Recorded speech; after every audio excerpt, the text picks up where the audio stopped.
How to Create a Glitch Monologues Season 21 Chapter 4.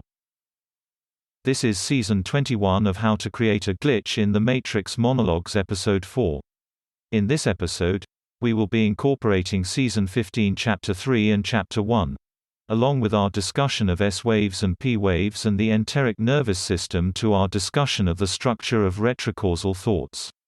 Now, in past episodes, we described a kind of structure to retrocausal thoughts. Essentially, that structure was that there are two kinds of thought chains. Retrocausal, where the proximate cause and the cause in fact are at different ends of the chain. And causal, where the proximate cause and cause in fact are the same. We got into detail with respect to how a retrocausal chain begins with a memory from the past associated with some other person, then proceeds into more general associations, until it reaches the terminal or anchor association, which is some external form or stimuli. From this basic structure, I will hypothesize the likely pathway through the nervous system that these retrocausal chains move. To start out, retrocausality is the product of a more refined form of intuition. The right hemisphere of the brain and the enteric nervous system both play a role in intuition. The reason for this is that the enteric nervous system, the digestive tract, is sensitive to S-waves and P-waves, as explained in Season 15 Chapter 3 and Chapter 1. S-waves again are sympathetic waves. They are waves which stimulate changes in the sympathetic activation of the digestive tract in others. P-waves do the same for the parasympathetic nervous system. S-waves and P-waves are produced by our bodies in response to social tension or its release. In other words, if someone does something which increases your sympathetic nervous system activation, this is an S-wave. If they do something that stimulates your parasympathetic nervous system, this is a P-wave. I talk about these waves as if they are concepts. But they are actual waves, composed of what? I am not sure, that travel from one person to another when they act in certain ways. The key point here is that these waves preempt our conscious perception of the stimuli. The other point which is important is that the intuition centers of the body include the limbic system or hippocampus. So again, this is where our emotional memories reside. Now the pathway that retrocausality follows is 1.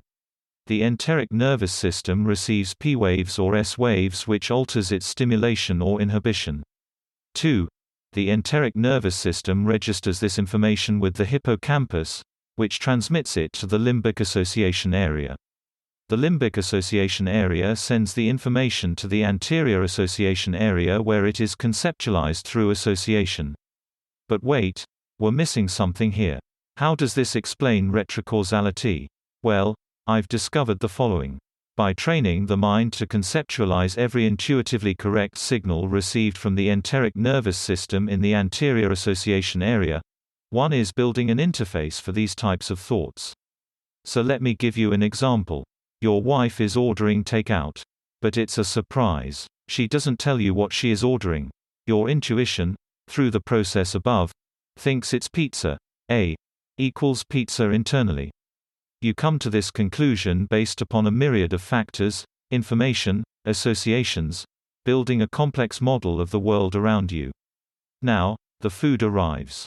Your wife shows you what she ordered. If A equals pizza internally and the sensory information about the food once processed equals A, then the pathway is reinforced. Thus, A equals A.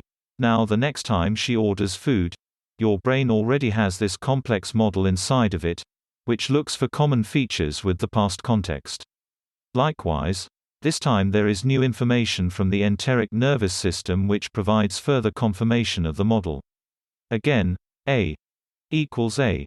And your model is reinforced again. Now, imagine we are not talking about pizza but systemization of intuitively correct experiences.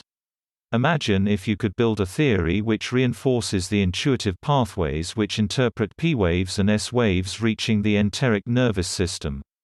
Imagine if you could build a model which correctly predicts A equals A, even when there is limited information available to the model.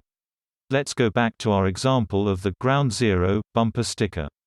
You recall a memory about a conversation with a friend the night before during which time you said, offhand, You hope that there is no nuclear war in Ukraine.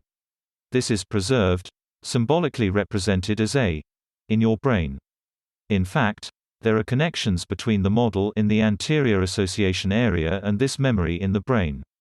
Flash forward 12 hours. You're on the highway and the thought recurs with no apparent cause. This thought is associated with the limbic system, the hippocampus, triggered by the intuitive pathways of the right hemisphere, hippocampus and enteric nervous system. In effect, S-waves received from passengers of a nearby vehicle match or trigger the same pathway as the night before. How, you ask? Remember how in the example, the vehicle was passing you. This is an anxiety-producing stimuli. It is a socially significant stimuli. It has as an association a kind of superiority to it. It fits perfectly into the S-wave criteria. And this bumper sticker makes the vehicle stand out. It is significant socially as well, as an act of non-conformity. What I am saying is that the driver of the vehicle, the particular S-waves they emit, being both conscious of their superiority and the bumper sticker, codes precisely to the memory of the night before. It precedes its observable cause, namely, the bumper sticker on the car reading, ground zero. The signal from the hippocampus travels up to the limbic association area where it moves into the anterior association area. There it encounters your model, which it fits perfectly into, symbolized as A.